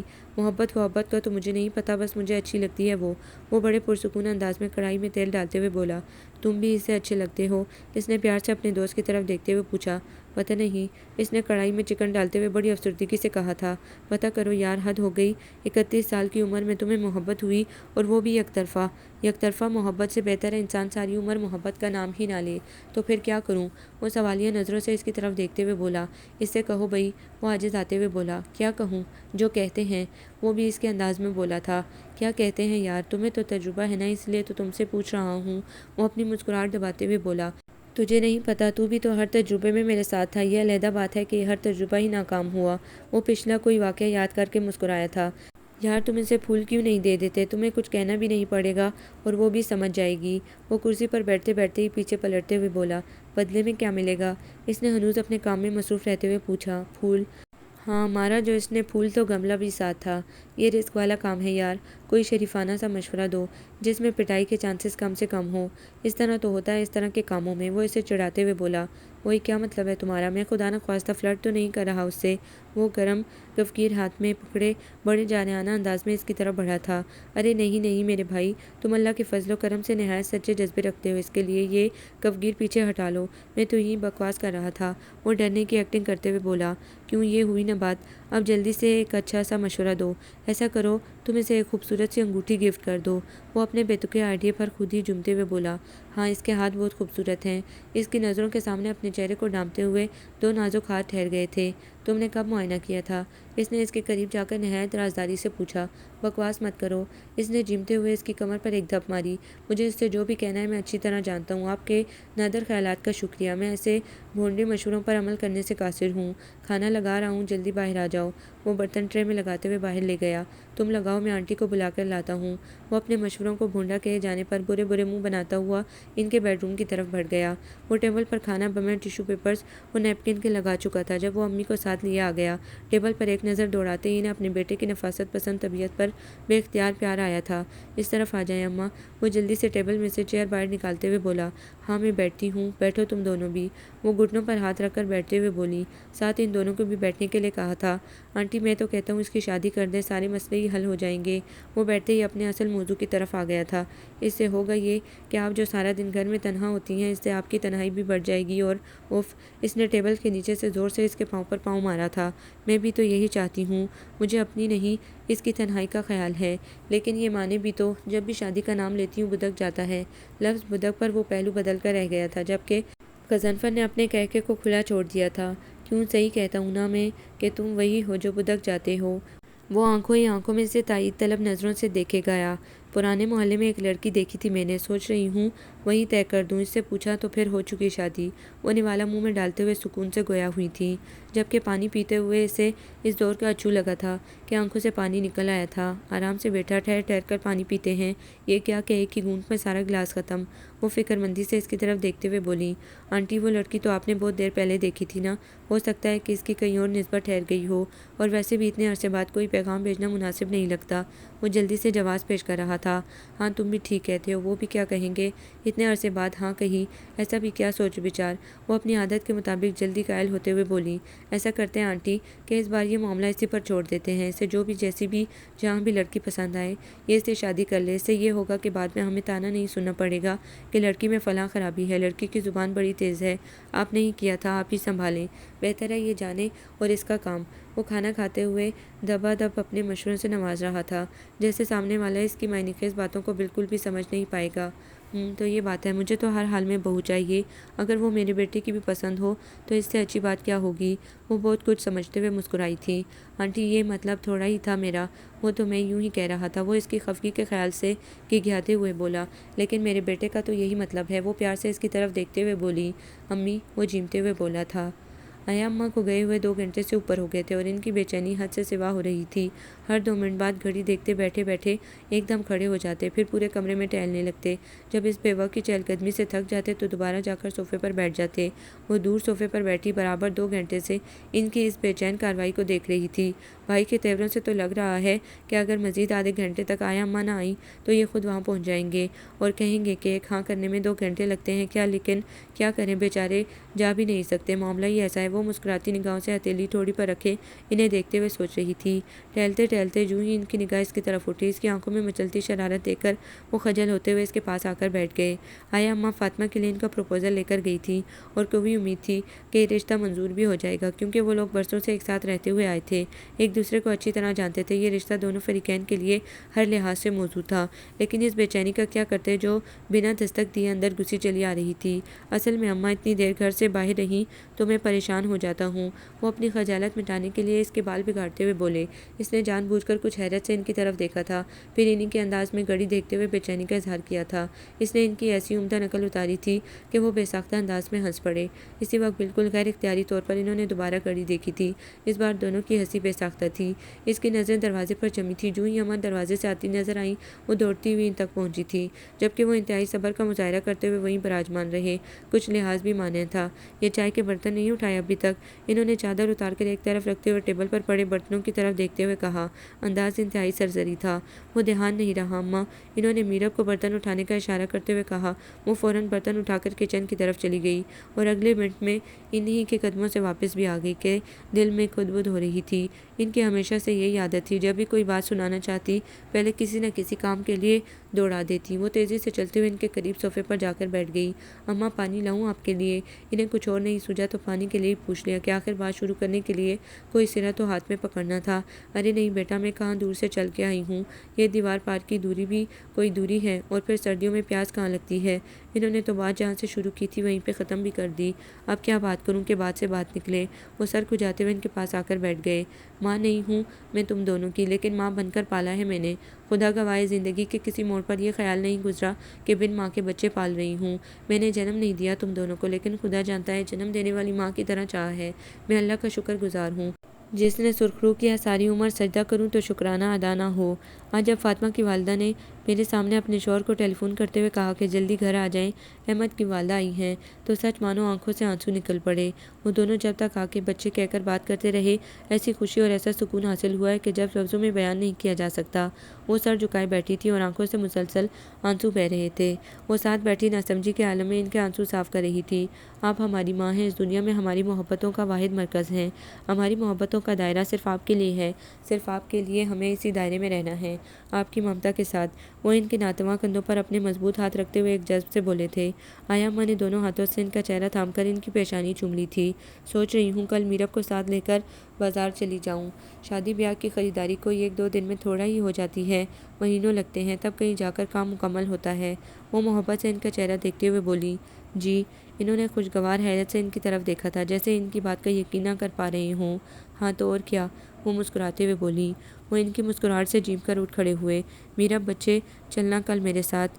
ان کے باہر نکلتے ہی وہ پاس بیٹھی میرب سے مخاطب ہوئی تھی، لیکن اس کے چہرے اور آنکھوں کو مکمل بے تاثر دیکھ کر ان کی آنکھیں یکبارگی آنسوؤں سے بھر گئی تھی۔ اس کے سر پر ہاتھ رکھتے ہوئے باوجود ضبط کے آنسو چھلک پڑے تھے۔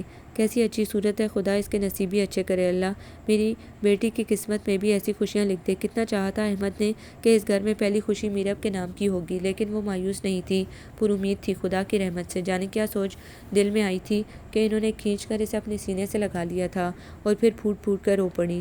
اس نے بہت آہستگی سے ان سے اپنا آپ چھڑایا تھا اور پھر دوڑتے ہوئے اپنے کمرے میں چلی گئی۔ وہ اکثر یوں اسے اپنے ساتھ لگا کر رو پڑتی تھی۔ وہ ان کے آنسوؤں میں چھپے دکھ کو سمجھتی تھی، لیکن وہ بے بس تھی۔ وہ ان کے ان آنسوؤں کو پونچھ تو سکتی تھی، لیکن ان آنسوؤں کو ان کی آنکھوں سے ختم کرنا اس کے اختیار میں نہیں تھا۔ وہ اپنے کمرے میں آئینے کے سامنے کھڑے ہو کر اپنی آنکھ سے نکلتا ایک ایک آنسو گن رہی تھی۔ جانے خیال کی روح کہاں بہکی تھی کہ اسے اپنے گال پر پھسلتے آنسو پر کسی کے پوروں کا لمس محسوس ہوا تھا۔ میں اس قابل نہیں ہوں کہ کسی کے خیال کی خوشبو کو اپنے دل میں بسا سکوں۔ یہ خوشبو میرے لیے نہیں ہے۔ مجھے اس حقیقت کو تسلیم کر لینا چاہیے۔ یہ آنسو میرے ہیں اور انہیں میری انگلیوں سے صاف ہونا ہے۔ اس نے بے دردی سے اپنے آنسوؤں کو صاف کرتے ہوئے سوچا تھا۔ میرے پاؤں چھلنی ہوئے مگر کہیں رک سکا نہ میرا سفر۔ میری نارسائی کے ہاتھ میں نہ چراغ ہے نہ کوئی ہنر، کسی راستے کی تلاش میں ہے لہو لہو میری چشم تر، میری بے بسی کے حساب میں اے میرے خدا میرے معتبر، کوئی ہم سفر کوئی ہم سفر۔ رات بھر بارش برس رہی تھی۔ درختوں کے پتوں پر بارش کا پانی شبنم کی صورت میں ٹھہر گیا تھا۔ لمبی سیاہ سڑک دور تک بھیگی ہوئی تھی۔ وہ اس بھیگے موسم کی ٹھٹھرتی ہوئی سردی میں گرم سویٹر پر شال اوڑھے بہت سست قدموں سے چل رہی تھی۔ دل میں جانے کیا خیال آیا تھا کہ نظریں بھٹک کر پیچھے پلٹ گئی تھیں، لیکن منزل پیچھے تو نہیں ہوتی۔ اپنے پیچھے منزل کو تلاش کرنے والے نامراد لوٹا کرتے ہیں، جیسے اس کی نظریں۔ کیا مجھے اس کا انتظار کرنا چاہیے؟ دل نے چپکے سے حامی بھری تھی، لیکن کیوں؟ میرا اس سے کیا ناتا ہے؟ جب کوئی تعلق ہی نہیں پھر انتظار بھی کیوں؟ مجھے ایسا نہیں کرنا چاہیے۔ ضروری نہیں کہ وہ روز میری راہ میں آئے، ضروری نہیں کہ میں اسے ہر روز دیکھوں۔ مجھے پلٹ جانا چاہیے۔ یہ راستہ میرے لیے نہیں ہے، پھر میں اس پر کیوں چل رہی ہوں؟ جب یہ راستہ اپنی راہ پکڑ لے گا تب بھی تو مجھے پلٹنا ہوگا، تو پھر پہلے ہی کیوں نہیں؟ وہ چلتے چلتے جیسے تھک کر رک گئی تھی۔ یوں ہی اسے محسوس ہوا تھا جیسے کوئی اس کے پیچھے آ رہا ہو۔ اس نے بے اختیار پیچھے پلٹ کر دیکھا تھا اور سامنے اسے دیکھ کر اسے چند لمحوں پہلے سوچی گئی ہر بات بھولنے لگی تھی۔ وہ جو بہت دور سے اس کے پیچھے دوڑتے ہوئے پہنچا تھا، اس کی دیکھ لینے پر خجل ہوتے ہوئے اپنے بے ترتیب سانس ہموار کرنے لگا۔ انور اصل میں بہت دیر سے آپ کے پیچھے آ رہا تھا، آواز بھی دی تھی، لیکن شاید آپ نے سنی نہیں۔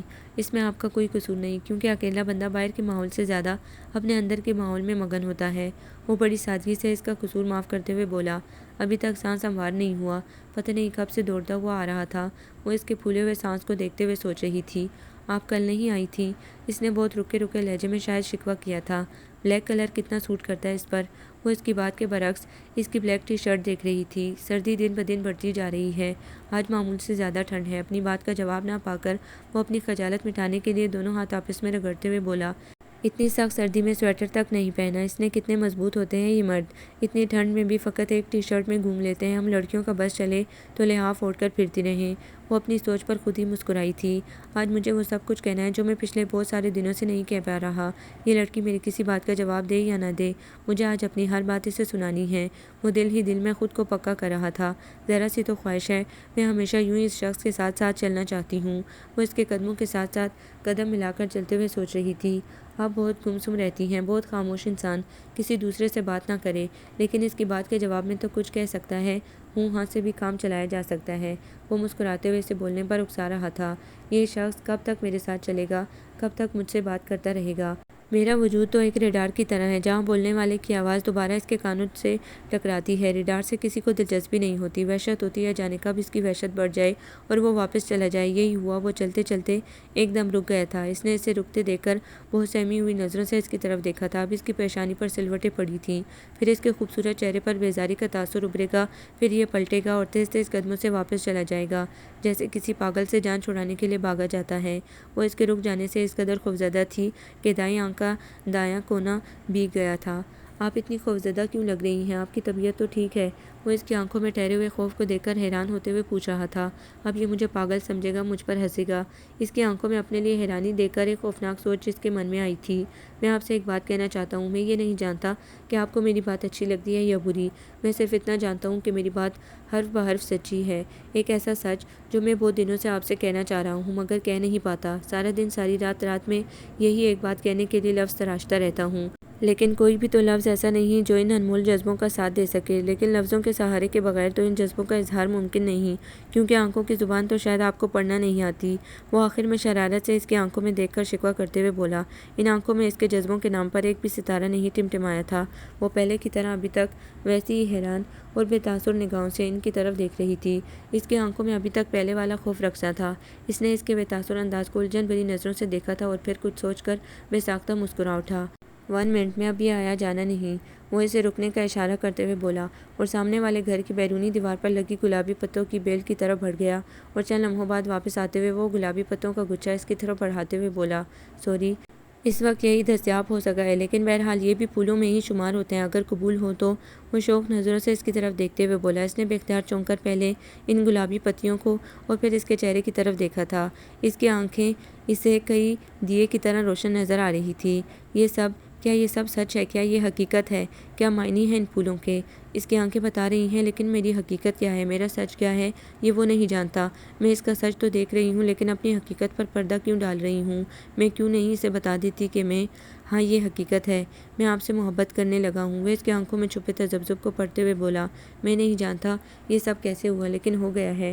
جرم اگر قابل معافی نہیں تو بندہ سزا کے لیے تیار ہے۔ وہ شرارت سے اس کی آنکھوں میں دیکھ رہا تھا۔ میں کیا کروں، کیسے سمجھوں ان لفظوں کو جو وہ مجھ سے کہہ رہا ہے؟ وہ بغیر پلکیں جھپکائے بے بسی کے عالم میں یک ٹک اس کا چہرہ دیکھ رہی تھی۔ ایسی حسرت تھی اس کی نگاہوں میں کہ آنکھیں یکبارگی آنسوؤں سے بھر گئی تھی۔ وہ اس کا چہرہ دیکھ رہی تھی اور آنسو مسلسل اس کی آنکھوں سے بہہ کر گریبان تک کو بھگو رہے تھے۔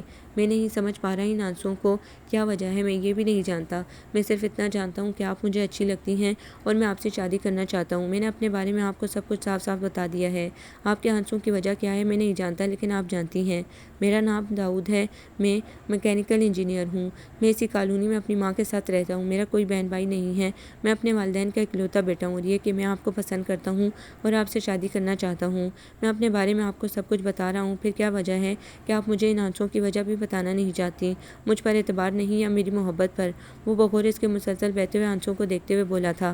اس نے بے اختیار اس کے ہاتھوں میں تھامے ان گلابی پتیوں کے گچھے کو چھوا تھا اور پھر یوں ہی بہتے آنسوؤں کے ساتھ پلٹ کر تیز تیز قدموں سے چلتے ہوئے روڈ کراس کر گئی تھی۔ گھر پہنچ کر سیدھا اپنے کمرے میں جاتے ہی وہ بلک بلک کر رو پڑی تھی۔ بے بسی کا وار پہلے تو کبھی اتنا کاری نہ تھا، آج کیوں وجود کا ایک ایک حصہ اپنی معذوری پر بیان کر رہا تھا۔ سینے میں ایسی سلگن تھی کہ سارا وجود اس آگ میں جل رہا تھا۔ آنکھ ایسی روئی تھی جیسے سمندر کی لہریں طوفان کے زور پر بپھر اٹھی ہوں۔ میں اس سے کچھ نہیں چھپاؤں گی، میں اسے سب کچھ بتا دوں گی، پھر چاہے وہ مجھ سے محبت کرے یا نفرت، میں سچ ضرور کہوں گی۔ آنسو پہنچتے ہوئے جو سوچ سب سے پہلے ذہن میں آئی تھی اس نے اسی پر عمل کیا تھا۔ السلام علیکم، میں نہیں جانتی آپ کا نام کیا ہے، اس لیے میں آپ کو کسی بھی نام سے پکارے بغیر مخاطب کر رہی ہوں۔ اس نے بہت دفعہ مجھے اپنا نام بتایا ہوگا، لیکن کتنی عجیب بات ہے، میں پھر بھی آپ کا نام نہیں جانتی۔ آپ نے مجھ سے بہت سی باتیں کی ہوں گی، مجھ سے میری خاموشی کی وجہ بھی پوچھی ہوگی۔ میں وہ وجہ اس وقت تو آپ کو بتا نہیں سکی، لیکن اب بتاؤں گی۔ میرا نام میرب ہے، میں اپنے بھائی اور آیا اماں کے ساتھ رہتی ہوں۔ آیا اماں نے مجھے اتنا پیار دیا جتنا کوئی سگی ماں اپنی اولاد کو دیتی ہے۔ میری معذوری پر جتنے آنسو انہوں نے بہائے ہیں، شاید میں اتنے آنسو نہیں روئی، میں زیادہ پڑھ بھی نہیں سکی۔ وجہ میری معذوری ہے، آئی ایم اسٹون ڈیف۔ یہ ایسی معذوری ہے جو انسان کو پل پل رلاتی ہے، جب آپ سننا چاہتے ہیں اور سن نہیں سکتے، آپ بولنا چاہتے ہیں لیکن بول نہیں سکتے۔ میں نے اپنی زندگی میں کبھی لفظ نہیں سنے، میں نے اپنی زندگی کبھی لفظ نہیں بولے، کیونکہ میں گونگی ہوں، گونگی، بہری، بالکل گونگی بہری۔ میں سن نہیں سکتی، خواہ کوئی میرے لیے کتنے خوبصورت لفظوں کا استعمال کر رہا ہو، خواہش کے باوجود، کوشش کے باوجود میں بول بھی نہیں سکتی، خواہ کسی کے لیے کتنے خوبصورت الفاظ دل کی خوبصورت کتاب میں سجے ہوں۔ لفظ کس کی کمزوری نہیں ہوتے، کوئی اپنا پیارا جان سے پیارا ہو تو لفظ اس کے لیے زبان سے پھسلتے جاتے ہیں۔ خوبصورت، بہت خوبصورت کہ اپنائیت کا احساس جھلکے، کہیں نفرت جتانی ہو تو ٹھوس، سخت، پائیدار، جانچ کر، تول کر، آپ کی دانشمندی پر آنچ نہ آئے۔ مجھے بھی لفظ آتے ہیں، پیارے، خوبصورت، میٹھے، رس بھرے، ہر طرح کے، مگر لیکن یہ تمام لفظ میرے اندر کئی آنسوؤں کی طرح گرتے رہتے ہیں۔ میں آپ سے ملنے سے پہلے بھی گونگی تھی، میں آپ کے ملنے سے پہلے بھی بہری تھی، لیکن پہلے یہ احساس اتنا اذیت ناک نہیں تھا۔ میں خدا کی رضا میں راضی تھی، اور پھر احساس تو تب ہوتا جب میں کسی حادثے میں ایسی ہو جاتی، مجھے خدا کی دی ہوئی وہ نعمتیں رلاتی جو مجھ سے چھن گئیں۔ لیکن میں پیدائشی طور پر ہی ایسی ہوں۔ دکھ تو اس کا ہوتا ہے جو چھن جائے، جو چیز کبھی ملی ہی نہ ہو، اس کی اہمیت کا احساس بھی نہیں ہوتا۔ میرے ارد گرد بسنے والے لوگ میرے ساتھ عام انسانوں کی طرح بیہیو کرتے ہیں، لیکن میری کسی کانچ کی گڑیا کی طرح حفاظت کی جاتی ہے۔ آیا اماں مجھے کبھی بھی کچن اور اسٹور میں اکیلے جانے نہیں دیتی۔ پس پردہ انہیں کیسے خدشے الاتے ہیں میں جانتی ہوں۔ پہلے مجھے اپنی بے بسی کا صرف احساس تھا، سب کچھ ٹھیک تھا آپ کے آنے سے پہلے، لیکن آج سانپ کے ڈسنے سے شاید اتنی ہی تکلیف ہوتی ہوگی، ایسا ہی زہر پھیلتا ہوگا۔ ایسی زہریلی بے بسی ہے کہ سارا وجود نیلو نیل ہو گیا ہے۔ آج جب آپ میرے سامنے تھے تو آپ کی آنکھوں میں روشنی تھی، آپ کے لبوں پر مسکراہٹ تھی۔ آپ مجھ سے کیا کہہ رہے تھے کہ مسکراہٹ آپ کے ہونٹوں کا ساتھ دے رہی تھی؟ آپ نے مجھے پھول دیے تو کیا کہا تھا؟ آپ نے میرے بارے میں مجھ سے کیا بات کی تھی؟ میں اپنے لیے آپ کی آنکھوں میں سجے وہ سارے جذبے پڑھ رہی تھی، لیکن وہ کیا لفظ تھے جو ان جذبوں کی زباں بنے تھے؟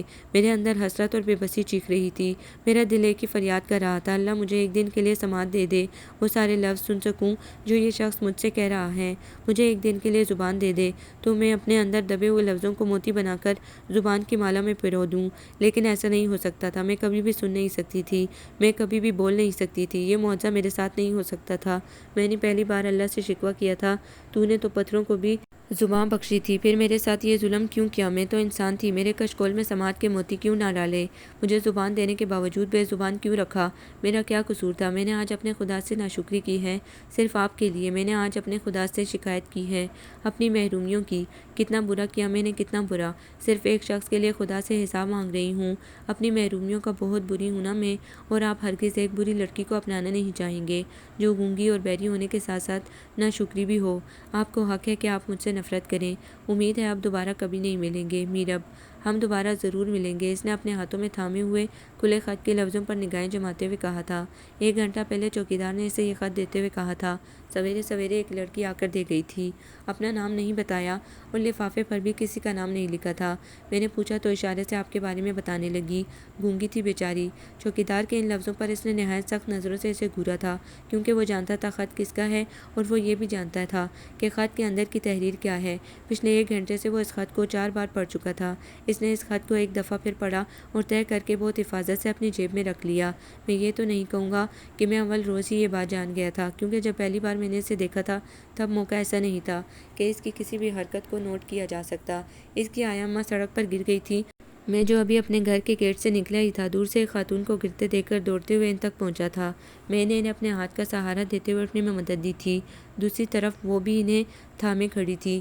پھر میں ان کے تکلیف کے پیش نظر اپنی گاڑی میں انہیں گھر چھوڑایا تھا، کیونکہ وہ کافی بزرگ تھیں اور اس حالت میں پیدل گھر تک جانا ان کے لیے کافی مشکل تھا۔ گاڑی سے نکلتے وقت ان خاتون نے میرا تہہ دل سے شکریہ ادا کیا تھا، جبکہ وہ صرف مسکرائی تھی، اور میں خاصا تل ملایا تھا، کیونکہ مجھے اس کا یہ خاموش شکریہ بالکل پسند نہیں آیا تھا۔ دوسری بار بھی وہ مجھے مارننگ واک کے دوران ہی ملی تھی۔ اس نے کاسنی رنگ کے کپڑے پہن رکھے تھے، سردی کی وجہ سے دوپٹے کو اپنے گرد پھیلاتے ہوئے وہ کانپ رہی تھی۔ میں نے اسے پہچانتے ہوئے سلام کیا تھا، وہ جواب دینے کے بجائے صرف مسکرائی تھی۔ میں نے اس سے ان خاتون کا حال پوچھا تھا، وہ تب بھی نہیں بولی تھی۔ میں نے اس سے چند اور باتیں بھی کی، لیکن وہ مکمل خاموش رہی تھی۔ جب میں خود کو انتہائی احمق تصور کرتے ہوئے پلٹنے لگا، اس نے تب بھی کچھ نہیں کہا تھا۔ اس کی مسلسل خاموشی پر مجھے بہت اچانک ایک شبہ سا ہوا تھا، کوئی کتنا ہی خاموش طبع ہو، کسی کے اتنے ڈھیر سارے سوالوں پر ہوں ہاں تو کر ہی دیتا ہے۔ میں کچھ دیر اس کے بارے میں سوچتا رہا، لیکن پھر اپنے اس خیال کو وہم سمجھتے ہوئے جھٹک دیا۔ لیکن تیسری ملاقات میں ایک ایسی حقیقت میرے سامنے آئی تھی جو بہت اذیت ناک تھی۔ میں اپنے جوتوں کی شاپنگ ہمیشہ یوٹیلیٹی اسٹور سے ہی کیا کرتا ہوں۔ اس دن بھی میں اسٹور سے شاپنگ کر کے باہر نکل رہا تھا جب میری نظر بالکل سامنے کسٹرڈ اور جیلی کے ریک کی طرف اٹھی تھی، جہاں وہ دونوں شاپنگ کے معاملے میں خاصی حد تک جھنجھلا رہی تھی۔ اس کے ہاتھوں میں ایک پیکٹ تھا جسے وہ ٹرالی میں رکھنا چاہتی تھی، جبکہ وہ خاتون اسے خریدنے کے حق میں ہرگز نہیں تھی۔ وہ ہاتھوں سے تیز تیز اشارے کرتے ہوئے ان سے الجھ رہی تھی، جواباً وہ بھی اسے اشاروں سے ہی اپنی بات سمجھانے کی کوشش کر رہی تھی۔ میرے اس دن کے وہم نے آج حقیقت کا رنگ دیکھ لیا تھا۔ مجھے بہت دکھ پہنچا تھا۔ ایک اسمارٹ اور انتہائی خوبصورت لڑکی اتنی بڑی نعمت سے محروم تھی۔ میں اپنی آنکھوں میں ایسا کوئی بھی تاثر لائے بغیر ان تک پہنچا تھا۔ مجھے دیکھ کر اس کی آنکھوں میں پہچان کے رنگ واضح تھے، جبکہ وہ خاتون ایک پل کے لیے مجھے پہچان نہیں پائی تھی۔ جس پیکٹ کے لیے وہ دونوں تکرار کر رہی تھی وہ ایک نوڈلز کا پیکٹ تھا۔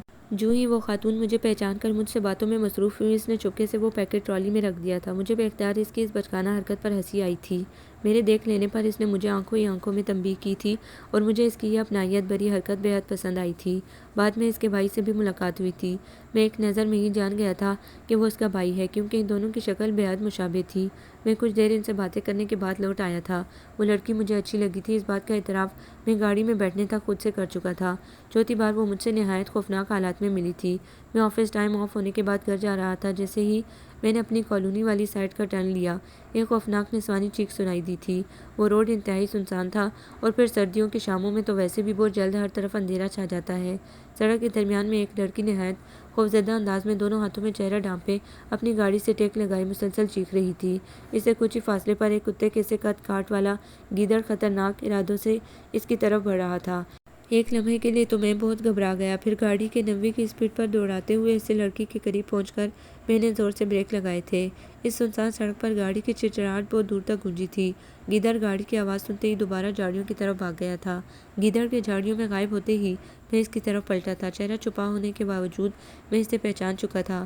اس کا یہ انداز مجھے بہت عجیب محسوس ہوا تھا۔ وہ جو گیدڑ سے بے حد خوفزدہ تھی، اچانک کسی گاڑی کی تیز رفتاری پر پھر اس کے رکنے کی زوردار چرچراہٹ، اس پر کوئی بھی چیز اثر انداز نہیں ہوئی تھی۔ وہ مستقل اپنی سابقہ پوزیشن میں کھڑی تھی۔ اس وقت کسی شک کی گنجائش باقی نہیں رہی تھی۔ اس وقت تو ہر بات روز روشن کی طرح آیا تھی، ایک ایسی تلخ حقیقت جسے جھٹلایا نہیں جا سکتا تھا۔ میں نے اس کے دونوں ہاتھ چہرے سے ہٹائے تو وہ گھبرا کر 2 قدم پیچھے ہٹ گئی تھی۔ میں سب کچھ جانتے بوجھتے ہوئے بھی اس سے باتیں کرتا رہا، یہ جانتے ہوئے بھی کہ وہ سن نہیں سکتی، یہ جاننے کے باوجود کہ وہ بول نہیں سکتی، محض اس کا خوف دور کرنے کے لیے۔ لیکن میری یہ کوشش رائیگاں تھی، کیونکہ وہ مسلسل رو رہی تھی اور اس کے آنسو دیکھ کر میرے اندر کچھ پگھل رہا تھا۔ میں نے بے اختیاری کی کیفیت میں اس کے گالوں پر پھسلتے آنسوؤں کو اپنی انگلیوں کی پوروں سے صاف کیا تھا۔ اس سے پہلے کہ وہ میری اس حرکت پر مجھ پر برہم ہوتی، اس کی سہیلی بھی وہاں آ گئی تھی، اور اس سے ساری داستان سن کر میں ان دونوں کو اپنی گاڑی میں گھر چھوڑ کر آیا تھا۔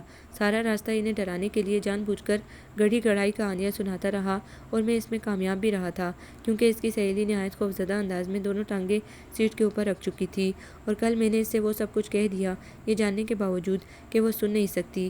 میں اس سے اپنے ہر سوال کی جواب طلبی کرتا رہا، اسے اکساتا رہا اس بات پر جو وہ چھپا رہی تھی۔ وہ اپنا آپ ظاہر ہو جانے کے خوف میں مبتلا تھی۔ میں اس سے باتیں کر رہا تھا اور وہ میرے کپڑوں کا جائزہ لینے میں مصروف تھی۔ میں نے اس سے وہ سب کچھ کہہ دیا تھا جو بہت دنوں سے میرے دل میں تھا۔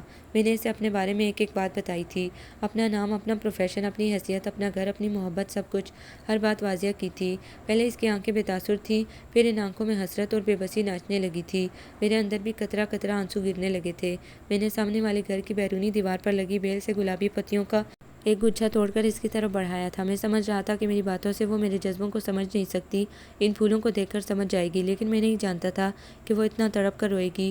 وہ مجھ سے 1 قدم کے فاصلے پر میرے بہت قریب کھڑی اپنی بے بسی پر روتی رہی تھی۔ آنسو اس کی آنکھوں سے بہہ کر گالوں سے گریبان میں جذب ہو رہے تھے۔ وہ روتی رہی۔ میں نے اسے چپ کرنے کی شعوری طور پر کوئی کوشش نہیں کی تھی۔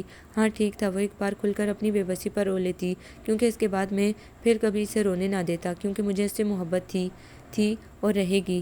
اسے بھی محبت سے محبت ہے۔ یہ محبت اس کے خط کے اندر لکھے ایک ایک لفظ کے اندر چھپی ہے۔ اس محبت کو باہر نکالنا ہے کیسے، یہ مجھے پتا ہے۔ اسے کھڑکی کے سامنے سے ہٹ کر آفس جانے کی تیاری شروع کر دی تھی۔ آج پورے 7 دن ہو گئے تھے اسے امی سے اس موضوع پر بات کیے، لیکن ان کی طرف سے ابھی تک مکمل خاموشی تھی، جیسے اس روز وہ اس کی بات سن کر بالکل خاموش ہو گئی تھی۔ ایسی غیر متوقع بات کہ چند لمحوں کے لیے تو وہ کچھ بول ہی نہیں سکی تھی۔